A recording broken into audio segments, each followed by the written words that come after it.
Buongiorno, dobro jutro, guten morgen. Buondì, mi contava Mariutte che di fantate gliel'ha detta all'ospedale che aveva di fare un'operazione. Sicché ha detto lunedì e gli entrate lì te chiamare la suore e ha detto a questi sfruttati che erano lì di fare una preghiera per un giovane che aveva una grande brutte operazione di fare.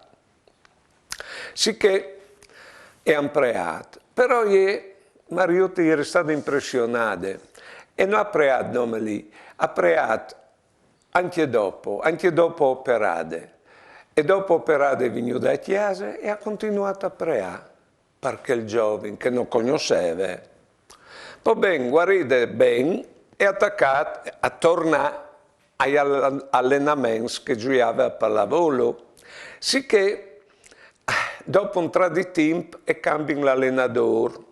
Almeno un giovane che sa insegnare bene a questi sfruttati a giocare a pallavolo, però insegnava bene anche ai pensieri di Mariutte a correre di lui, insomma si è innamorata.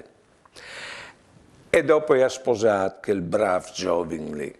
Noi siamo venuti a sapere qual era quel giovane che aveva pregato tanto a lungo, l'attaccante di quando era all'ospedale. Vedete ciò che arriva a fare la preghiera. Buone giornate e buone vite.